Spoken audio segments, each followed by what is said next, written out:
Olá, pessoal! Sejam bem-vindos para mais uma formação. Assim como todas, esperamos que essa formação sobre o Aprender Juntos, parte 3, Matemática, seja produtiva e que possa contribuir com a prática de vocês. Antes de iniciar a apresentação, apesar de alguns já me conhecerem, gostaria de me apresentar. Sou Roberta Kelly, estou como PCNP na equipe dos anos iniciais. Contem comigo para apoiar e fortalecer o trabalho das equipes frente ao contexto formativo. Vamos lá? E vamos para os objetivos dessa formação. Aprofundar conhecimentos relativos às atividades diferenciadas de matemática, que busquem o engajamento dos estudantes. Subsidiar as unidades escolares na análise dos resultados das avaliações internas e externas, para auxiliar a formação dos agrupamentos dos estudantes. E auxiliar profissionais a planejarem e realizarem atividades diferenciadas de matemática para os diferentes níveis de aprendizagem, a fim de promover o engajamento e aprendizagem dos estudantes. Segue a pauta prevista para hoje: leitura inicial, o trabalho com atividades lúdicas de matemática, análise das habilidades e rotação por estações. Agora, passo a palavra para a PCNP Thaís, que dará continuidade. Obrigada, Roberta. Olá, eu sou a professora Thaís David e atuo como PCNP de Língua Portuguesa. Na segunda TPC, a respeito do Aprender Juntos, as PCNPs dos anos iniciais trouxeram para vocês a leitura compartilhada. Hoje, falaremos de outra modalidade, que é a chamada leitura em voz alta, realizada pelo professor. Mas antes de falar desta modalidade de leitura, gostaria de retomar com vocês os eixos de ensino da língua portuguesa. São eles: o eixo de análise linguística e semiótica, que é onde se trabalham as regras, os usos da língua, a relação entre imagem e palavras escritas, o eixo de produção textual, o eixo de oralidade, que é aquela fala, como esta, por exemplo, que estou fazendo agora, que é planejada. E temos também o último eixo, que é o eixo de leitura e escuta. Muitas vezes, nós tratamos muito do eixo de leitura e nos esquecemos que a escuta também é um tipo de leitura. Afinal, agora, por exemplo, enquanto eu estou no terceiro eixo de oralidade conversando com vocês, vocês estão no quarto eixo me escutando, lendo, entendendo, interpretando aquilo que eu digo. Por isso que a leitura e a escuta formam um eixo em conjunto. Vamos ao tema de hoje, a leitura em voz alta realizada pelo professor. Essa leitura funciona da seguinte maneira: os professores selecionam textos de cunho literário, como contos, fábulas, lendas, crônicas, poemas, textos estes que os estudantes não conseguiriam ler com propriedade sozinhos, e o professor lê para a turma diariamente no início do período. O ideal é que esse momento funcione como uma acolhida durante, no máximo, os 15 minutos iniciais da aula. Para isso, é importante que você, professor, explique aos seus estudantes que todos os dias eles entrarão na sala de aula, se manterão sentados para ouvir o texto do dia e apenas depois deste momento de acolhida é que eles vão retirar os materiais de suas mochilas e você, professor, começará a fazer as anotações de rotina na lousa. Para que a leitura flua de maneira exitosa, é preciso que você, professor, planeje certos parâmetros. Nós dividimos aqui como antes, durante e depois, que são diferentes daqueles apresentados na leitura compartilhada. Então, vamos lá. Antes, você, professor, deve sempre preparar a leitura, planejar a entonação, a forma como você vai expor esse texto aos seus alunos. É importante também, antes, realizar a acolhida, explicar a questão da retirada dos materiais da mochila, do início da aula, que se dará apenas após esse momento de leitura. Durante, é importante você, professor, não realizar paradas na leitura, nem explicar o significado das palavras. É uma leitura que deve ser feita do começo ao fim, sem pausas. Durante, você, professor, estará compartilhando com os seus estudantes o seu comportamento de leitor experiente, através da forma como você lê, mostrando emoção, entusiasmo, gosto pela leitura. Apenas depois da leitura é que você, professor, pode retomar alguns trechos que os alunos tenham vontade, que eles tenham gostado mais ou que eles não tenham compreendido, retomar o significado de algum vocábulo, lembrando que o tempo total desta ação não deve ultrapassar 15 minutos. Então percebam que além da postura corporal e dos gestos, você também vai modelizar a sua entonação através da variação no tom da sua voz. Isso tem a ver com a velocidade, com o volume, como você lê determinado trecho, o tom que você dá para aquela palavra, expressão ou trecho. E também a intensidade, que é uma variação na voz de acordo ali com os sentimentos das personagens. E também é importante pensar na ênfase, que é aquele destaque que você dá para uma palavra ou para algum trecho, que também pode se dar através da entonação ou até da repetição. E agora farei a modelização de uma leitura em voz alta realizada pelo professor. Vamos lá? Diálogo de todo dia, Carlos Drummond de Andrade. Alô, quem fala? Ninguém. Quem fala é quem está perguntando quem fala. Mas eu preciso saber com quem estou falando. E eu preciso saber antes a quem estou respondendo. Assim não dá, me faz o obséquio de dizer quem fala. Todo mundo fala, meu amigo, desde que não seja mudo. Isso eu sei, não precisa me dizer como novidade. Eu queria saber quem é que está no aparelho. Ah, sim, no aparelho não está ninguém. Como não está se você está me respondendo? Eu estou fora do aparelho. Dentro do aparelho não cabe ninguém. Engraçadinho. Então, quem está fora do aparelho? Agora melhorou. Estou eu para servi-lo. Não parece. Se fosse para me servir, já teria dito quem está falando. Bem, nós dois estamos falando. Eu de cá, você de lá, e um não conhece o outro. Se eu conhecesse, não estava perguntando. Você é muito perguntador. Note que eu não lhe perguntei nada. Nem tinha que perguntar, pois fui eu que telefonei. Não perguntei, nem vou perguntar. Não estou interessado em conhecer outras pessoas. Mas podia estar interessado, pelo menos, em responder a quem telefonou. Estou respondendo. Pela última vez, cavalheiro, em nome de Deus, quem fala? Pela última vez e em nome da segurança. Por que eu sou obrigado a dar a informação a um desconhecido? Bolas! Bolas, digo eu. Bolas e carambolas. Por acaso, não pode dizer com quem deseja falar para que eu possa lhe responder se essa pessoa está ou não aqui, mora ou não neste endereço? Vamos, diga de uma vez por todas, com quem deseja falar? Silêncio. Vamos, diga, com quem deseja falar? Desculpe, a confusão é tanta que eu nem sei mais. Esqueci. Tchau. Muito bom esse texto, não? Este e outros textos estão presentes na obra Rick e a Girafa, do escritor Carlos Drummond de Andrade. Este autor é um dos mais renomados da literatura brasileira, tendo escrito textos para todas as idades e em diversos gêneros textuais. Considerado um dos maiores escritores do Brasil, quando tinha 80 anos, recebeu o título de doutor honoris causa pela Universidade Federal do Rio Grande do Norte.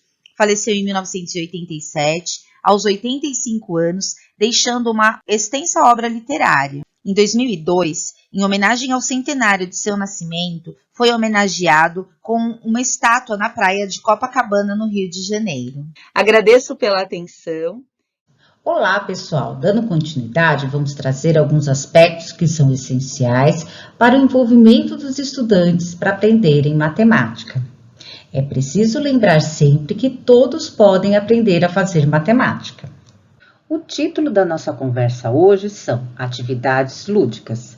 Mas o que são atividades lúdicas? Vocês poderiam me dizer que normalmente estão ligadas a jogos e brincadeiras que as crianças gostam de fazer. Mas não necessariamente. Vamos à sua definição? Então, é todo movimento que tem como objetivo produzir prazer quando ocorre sua execução.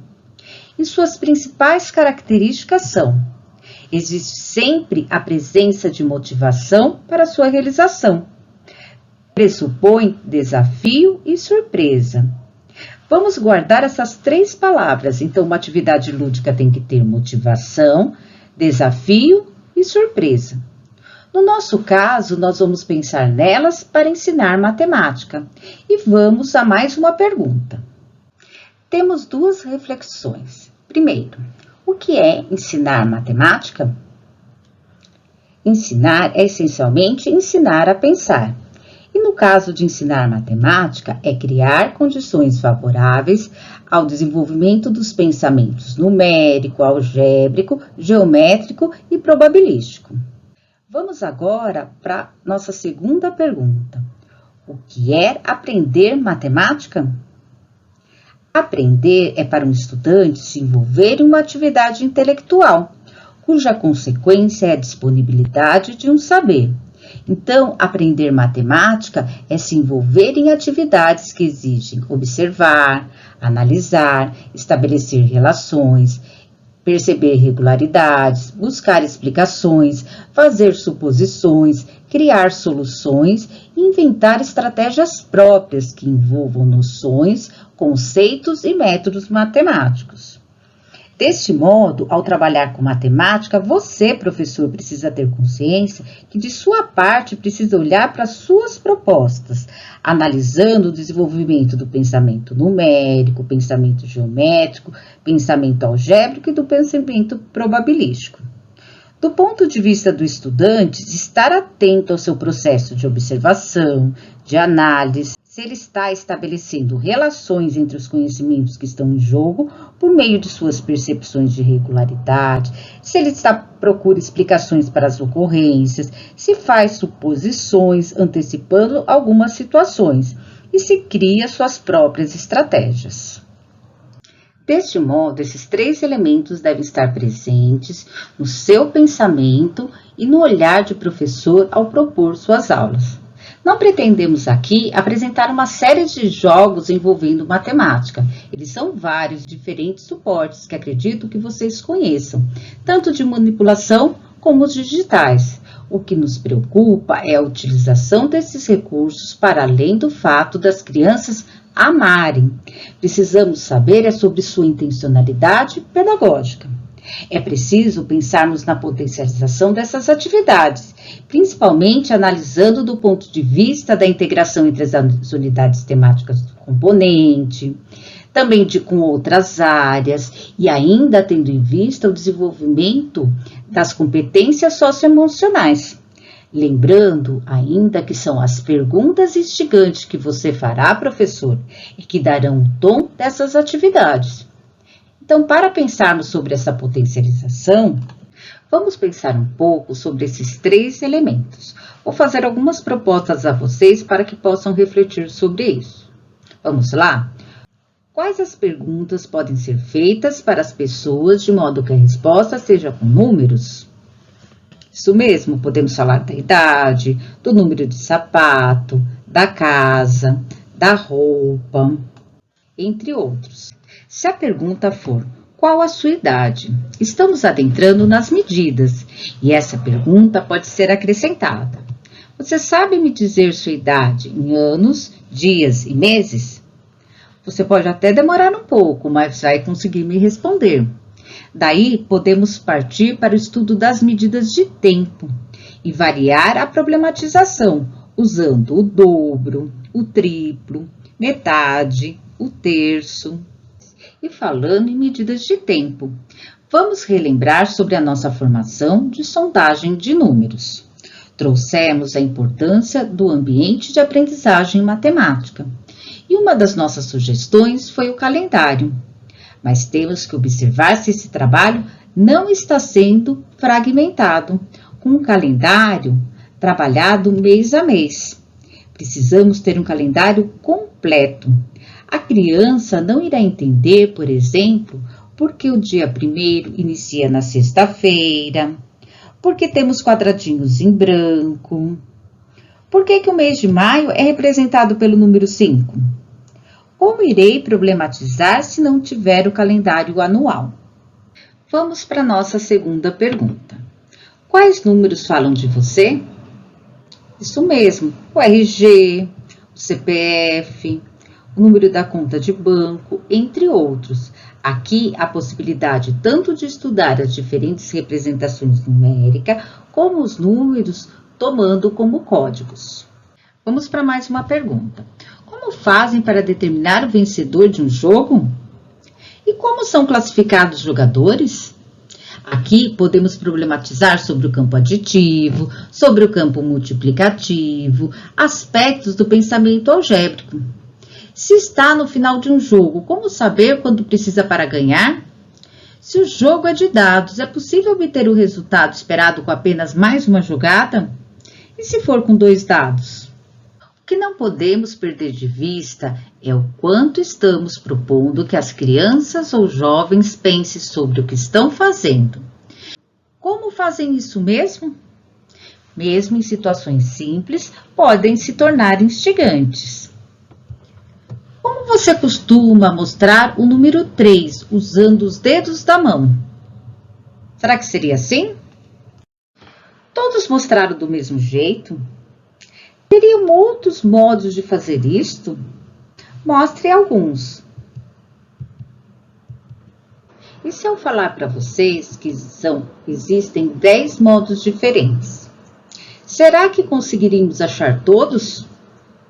Como organizar esta busca? Eu poderia, por exemplo, abaixar o polegar e realizar várias possibilidades. Depois eu vou abaixando outros dedos e organizando de modo a fazer esta contagem. Se usássemos as 2 mãos, haveriam mais possibilidades? E se eu falar para vocês que nós teríamos 120 possibilidades? Podemos considerá-lo uma atividade lúdica? Quais eram mesmo os critérios para isto? Isso mesmo, existe sempre a presença de motivação para sua realização. Pressupõe desafio e surpresa, então ela atende esses critérios. Para as crianças menores, estamos trabalhando com a quantificação. E para todos, estamos propondo uma visualização geométrica de diferentes distribuições da quantidade 3. Além, é claro, da questão do desenvolvimento do pensamento probabilístico e da coordenação motora fina. Em síntese, o que queremos apontar é que as escolhas são muitas diante da diversidade de materiais e recursos que temos disponíveis. O jogo não pode nem deve ser trabalhado todos os dias, mas ele precisa ficar na memória do estudante. Você, professor, pode voltar de outras formas a ele. No primeiro momento, com atividade prática e depois em atividades da sala ligada a essa temática, utilizando esta experiência. Como o nosso tempo é curto, vamos trazer outras possibilidades. Como transformar uma folha de papel em um objeto tridimensional? Quantas vezes eu vou ter que dobrar esta folha? Será que eu posso utilizar uma dobradura ou um origami? Como calcular 1000 subtraindo 568 sem fazer trocas? Decifre esta. Vou rezar um terço para encontrar um meio de fazer um sexto. Qual é o maior número de 8 algarismos diferentes que tem o 9 na ordem das centenas, um 7 na dezena de milhar e 1 na ordem de maior valor? O número 0,5 é lido como 5 décimos. A fração 5/10 é lida como 5 décimos. Como isso se explica? Se 4 é diferente de 4 décimos, então por que podemos escrever que 4 milímetros é igual a 0,4 centímetros? Quando alguém afirma que concorda 100% com você, o que ela quer dizer? O que significa dizer que você tem 50% de chance de ganhar? Percebam que o nosso foco aqui é a intencionalidade do uso e como de fato desafiar os estudantes para suas descobertas. A curiosidade também deve fazer parte de você, professor. Isso pode ser realizado com boas perguntas. Observe que todos esses questionamentos são atividades lúdicas, pois fazem o estudante refletir, trazendo motivação, desafio e surpresa. Indicamos este artigo que está na pauta comentada. Ele fala de uma pesquisa sobre a importância da matemática visual para o cérebro e o aprendizado. Mostra que pode ser utilizado desde a educação básica até a faculdade. Nos traz a importância da contagem dos dedos, que ela é essencial para a passagem por este processo.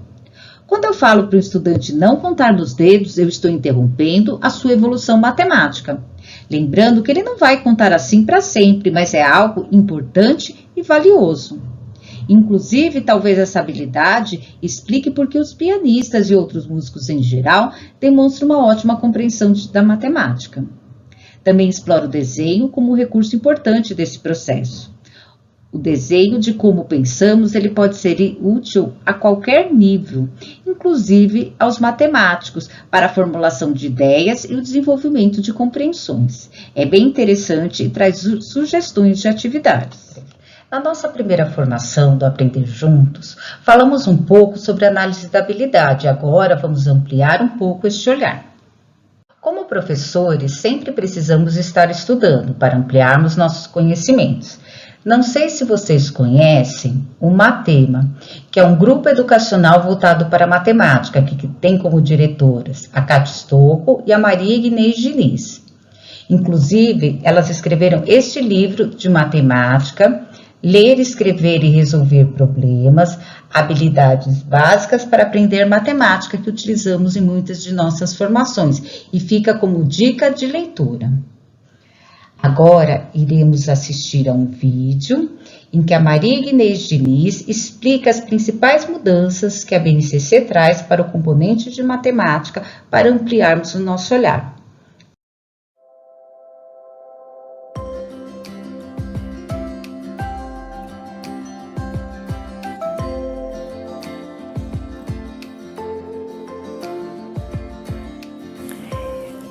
Olá, professor e gestor.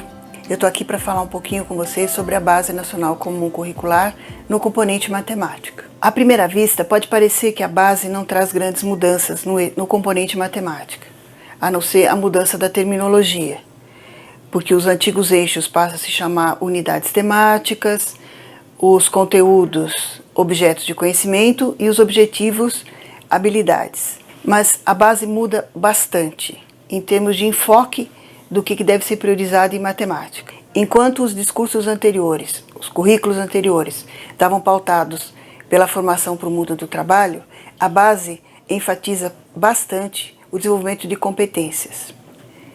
Isso vai significar para cada professor, para cada escola, pensar com muito cuidado o seu currículo, uma vez que a base determina os conteúdos essenciais que os alunos devem aprender a cada série, mas não define a forma, o método, que é ele que de fato vai levar ao desenvolvimento das habilidades de maior complexidade e significação. Vale a pena falar de algumas mudanças específicas que aconteceram na matemática. Pode surpreender um novo eixo, desde o primeiro ano do ensino fundamental, que é o eixo álgebra. E uma mudança no termo do eixo tratamento da informação, que agora se denomina unidade temática, probabilidade e estatística. Certamente a álgebra do Fundamental 1 vai exigir dos professores algum estudo e aprofundamento. Não se trata mais apenas de ensinar a calcular, mas do que está por trás das operações, das relações que existem entre as operações. Outra mudança que vale a pena destacar é a geometria no ensino fundamental 2. Há uma ênfase maior a partir do 7º ano no trabalho com plano cartesiano e com a geometria das transformações, que nem todos os professores tiveram sequer na sua formação inicial. Isso vai exigir também algum aprofundamento e estudo. Se vocês se lembram dos parâmetros curriculares, neles já estavam com muita ênfase o desenvolvimento da resolução de problemas, ou a resolução de problemas até como metodologia de ensino. Agora, a resolução de problemas é uma das macrocompetências que a matemática tem que assumir como sua. Além da competência da resolução de problemas, há uma ênfase também na investigação, no desenvolvimento de projetos e na modelagem. Tudo isso vai exigir dos professores ajustes, especialmente na forma de ensinar. Vale a pena destacar que a ênfase da matemática está no letramento matemático, ou seja, a matemática em uso, a matemática na resolução de situações, e não a matemática da técnica e das fórmulas. Para isso, é preciso investir em atividades que desenvolvam o raciocínio, a comunicação, a representação e, nesse sentido, a resolução de problemas e a investigação são as ferramentas para alcançar esse letramento. Na construção dos currículos, sejam das secretarias ou de cada escola, é preciso um cuidado com a progressão. A matemática sofreu poucas mudanças, mas há mudanças sem dúvida. Percebe-se uma preocupação com expectativas mais altas. A probabilidade é um exemplo que começa já nas séries iniciais. A probabilidade no ensino fundamental, nas séries finais, antecipa alguns conhecimentos que hoje usualmente são do ensino médio. A geometria também ganha uma dimensão diferente daquela que é tratada hoje, inclusive com o plano cartesiano, como eu citei anteriormente, já a partir do 3º ano do ensino fundamental. Uma outra mudança que impacta na progressão das séries é a álgebra do ensino fundamental 2, quando há uma menor ênfase no cálculo algébrico e maior preocupação em desenvolver nos alunos a noção de variação. As funções ganham uma dimensão maior do que o cálculo por si mesmo.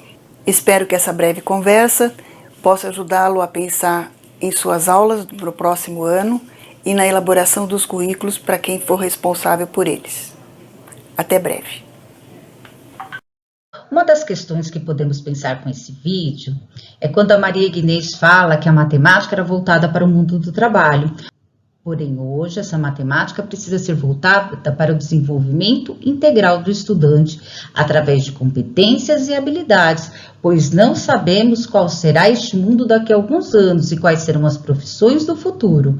Se pensarmos até brincadeiras da nossa época, hoje já encontramos profissionais voltados para ela, como para games, pilotos de drones, youtuber, entre outros.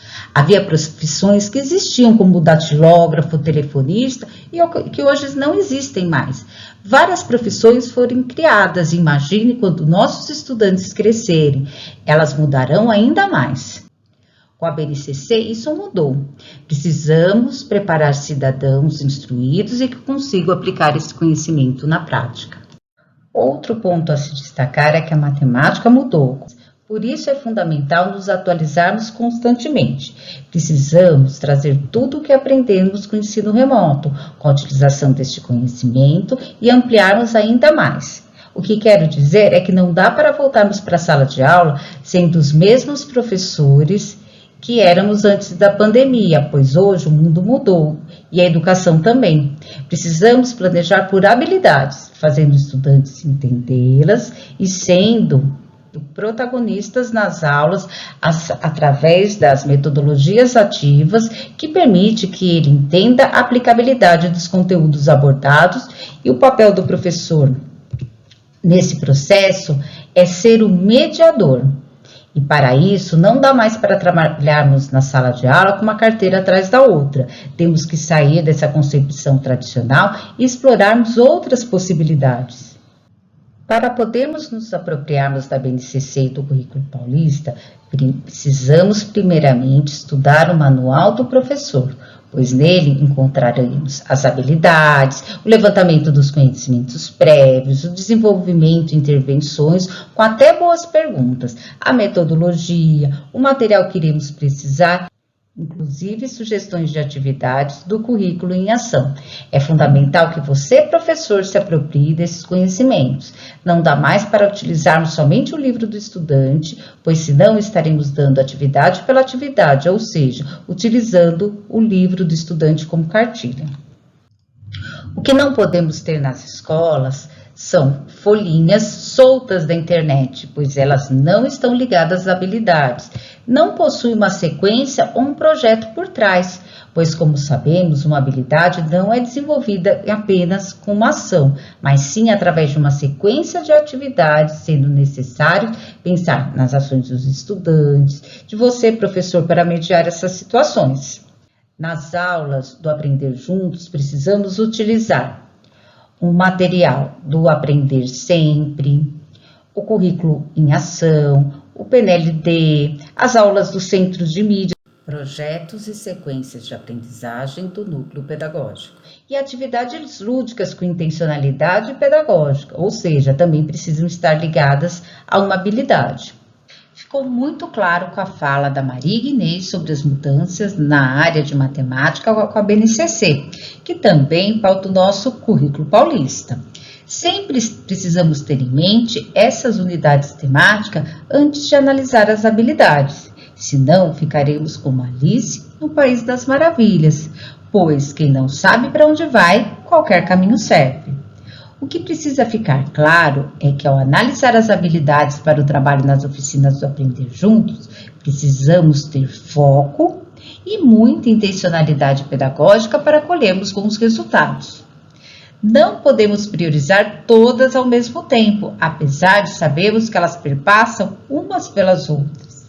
Tendo em vista que precisamos trabalhar com letramento matemático, podemos focar neste momento na unidade temática Números. Outro ponto a se destacar é o currículo em espiral, que deve nortear nossa análise. Foi criado por Jeremy Brunner, que foi um psicólogo e importante estudioso, e escreveu sobre educação. Um dos estudos mais importantes que temos é do currículo em espiral. Este movimento nada mais é do que a retomada das habilidades já constituídas, ampliando e avançando ao longo dos anos e séries. Ou seja, os estudantes precisam consolidar as habilidades mais simples para chegarem às mais complexas. Então, dentro desta análise, trouxemos um exemplo aqui da habilidade com a unidade temática Números.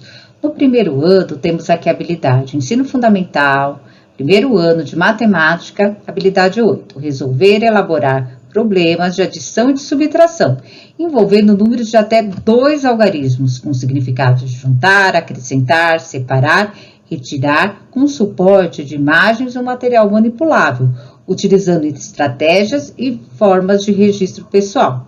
Quando eu venho nessa habilidade do segundo ano, percebam que aqui que é ampliado esse conhecimento, com números até 3 ordens, utilizando, além das estratégias pessoais, eu já começo a trabalhar com as convencionais. No terceiro ano, fala do cálculo exato ou aproximado. No quarto ano, eu tenho estratégias diversas, como cálculo mental, algoritmos, além de fazer estimativas do resultado. No quinto ano, esse conhecimento se amplia, que além dos números naturais, vai se trabalhar com os números racionais. E chegamos aqui no sexto ano, que o verbo não é só resolver e elaborar problemas. Agora, o estudante tem que solucionar e propor problemas. Observamos o currículo em espiral. Se o estudante está aqui no quinto ano e tiver uma habilidade fragilizada lá do segundo ou do terceiro ano, que é uma habilidade de suporte para o quinto ano, teremos que retomar esta habilidade para que ele possa avançar em seus conhecimentos. A partir dos dados coletados no CAED, observamos que a avaliação de aprendizagem em processo do quinto ano de matemática da nossa diretoria, percebemos que esta habilidade aqui era nosso sintoma. É uma habilidade do quarto ano e traz o conhecimento sobre frações. Podemos concluir que temos aqui 9% dos estudantes que adquiriram esse conhecimento. Nós temos 91% dos estudantes que ainda não reconhecem as frações. Ao analisar o material do Aprender Sempre, percebemos que será uma habilidade que será ainda trabalhada, então não será nosso foco agora, pois essa é uma análise quantitativa e a análise da habilidade ela é muito mais ampla. Então, separamos 3 habilidades que são de suporte e de marco de desenvolvimento de anos anteriores. Então, temos aqui uma causa. Temos aqui uma habilidade que também é do quarto ano, e eu tenho 37% dos estudantes que compreendem as situações problemas, tanto no campo aditivo quanto multiplicativo. Porém, eu tenho 63% desses estudantes que têm fragilidade nesses conhecimentos. Que é muito preocupante, ainda mais se pensarmos que os estudantes precisam consolidar ali o campo multiplicativo para começarem a compreender frações. Continuamos investigando. Temos aqui uma habilidade do terceiro ano e uma habilidade do segundo ano. Ambas estão relacionadas ao sistema de numeração decimal.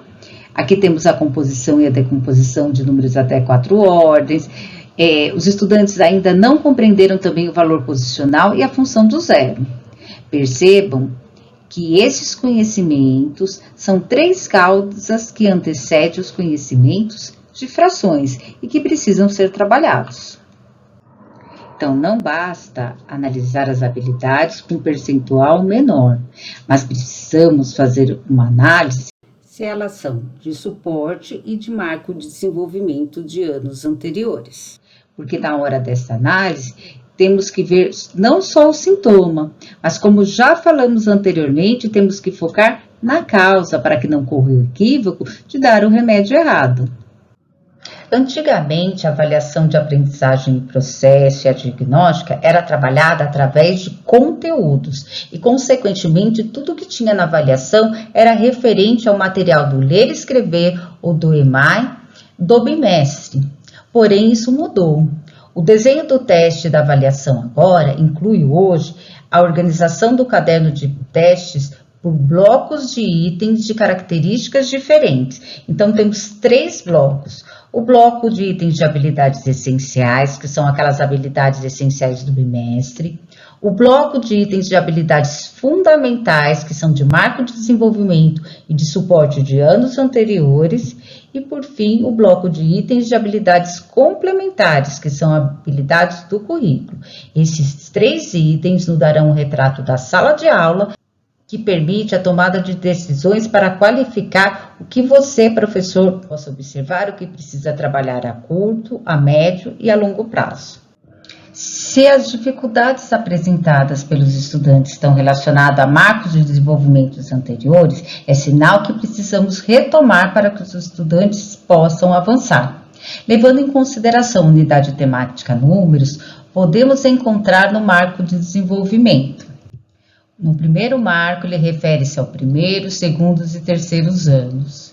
Em relação ao letramento matemático, ele fala da apropriação dos processos de leitura e escritas numéricas, ou seja, ele precisa compreender o sistema de numeração decimal, pois será um suporte para o entendimento dos algoritmos das operações básicas, que serão implementadas nos anos seguintes. No segundo marco, refere-se aos 4º e 5º anos, e nessa etapa, eles vão ampliar seus conhecimentos do sistema de numeração decimal, não só com os números naturais, mas também com os números racionais, e precisam sair consolidando os conhecimentos em relação às situações problemas, tanto do campo aditivo quanto do campo multiplicativo. Esses são conhecimentos fundamentais e estruturantes para a aprendizagem dos estudantes, sem as quais não é possível avançar no progresso escolar. É o que os estudantes precisam trabalhar neste momento no Aprender Juntos. Quando eu falo da avaliação, ela é trabalhada pelo TRI, ou seja, pela teoria de resposta ao item. O item é uma questão utilizada nos testes de avaliação em larga escala e característica por avaliar um único conhecimento indicado por um descritor da matriz de referência. Ela é estruturada desta forma. Eu tenho lá na atividade o meu enunciado, o suporte, que geralmente é por uma imagem, eu tenho a comanda da atividade e aqui alternativas de respostas. Algumas delas serão os meus distratores, que são alternativas plausíveis que irão auxiliar você, professor, a descobrir qual caminho os estudantes pensaram e que podem auxiliar nas intervenções. E aqui teremos o gabarito, que será a resposta correta. Este slide apresenta um exemplo da construção de uma questão de matemática. Então, a teoria da resposta ao item traz elementos centrais, que são os itens, e não a prova como um todo. Neste caso, podemos avaliar aqueles estudantes que desenvolveram os conhecimentos daqueles que não conseguiram se desenvolver. Outro ponto é o grau de dificuldade. Ele tem questões que são fáceis, médias ou difíceis, tornando assim a possibilidade de fazer cadernos diferentes, mas com o mesmo grau de dificuldade. E, por fim, ele deduz se o estudante respondeu de forma aleatória, ou seja, se ele acertou uma questão difícil e errou uma fácil, A teoria entende que ele não aprendeu aquela habilidade. E coloca aquele estudante como atenção. Se o estudante acerta somente a questão mais fácil e erra mais difícil, isso indica que ele está progredindo. A TRI ela está relacionada também com a taxonomia de Bloom revisada, onde os domínios de aprendizagem são como degraus de uma escada em que o estudante está subindo. Eles passam primeiro por ações mais simples, como lembrar, compreender e aplicar esse conhecimento, até que eles possam analisar, avaliar e sejam capazes até de criar. Quando vamos avaliar pela TRI, tem que ser de forma progressiva. Como vou saber se está sendo progressiva? Pelo verbo. Por exemplo, eu quero saber se os estudantes sabem ler, escrever e comparar o sistema de numeração decimal. Para realizar essa análise, eu vou precisar fazer 3 questões de níveis diferentes sobre cada uma delas, ou pelo menos uma de cada. Assim podemos observar se os estudantes sabem ler, se sabe ler e escrever, ou se sabe ler, escrever e comparar. Assim eu consigo nivelar em que ponto da habilidade a criança está. Uma das sugestões é utilizar no Dia do Aprender Juntos, que é um dia diferente, com muita intencionalidade pedagógica, a rotação por estações, com jogos e atividades. Percebam por esta imagem que eu terei o trabalho de estudantes com professor, de estudante com a tecnologia e o trabalho colaborativo de estudante com estudante. Sempre quando você, professor, achar conveniente a julgar pela quantidade de estudantes da sua turma. É sempre bom também determinar um tema. Por exemplo, eu poderia estar trabalhando com o tema férias. Temos que ter sempre intencionalidade pedagógica. Precisamos escolher uma unidade temática, trabalhar com as habilidades correspondentes a cada atividade que eu for propor. A organização da sala tem que ser por estações de aprendizagem. Cada estação terá que ter começo, meio e fim. O professor vai determinar este momento de troca. Os estudantes ficam em grupo, passando por todas as estações. E, por fim, você, educador, será o mediador. Na rotação por estações, eu tenho 2 possibilidades de agrupamentos. Uma seria com a própria sala, em atividades de rotação em cantos, com atividades diferentes, com habilidade selecionada. A segunda sugestão seria pelos agrupamentos por sala. Por exemplo, eu tenho 3 salas de terceiro ano. Cada sala podia estar com uma atividade que vai ser trabalhada simultaneamente. Neste caso, nós não podemos esquecer de mudar os desafios de acordo com o nível de cada turma. A nossa sugestão é que no próximo ATPC, você, PC, organize um mão na massa com seus professores, para que eles possam vivenciar esta rotação por estações. Como a que você vivenciou na orientação técnica.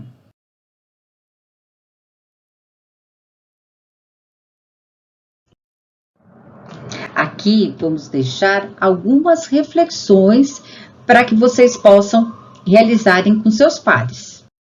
Aqui deixamos todas nossas referências bibliográficas.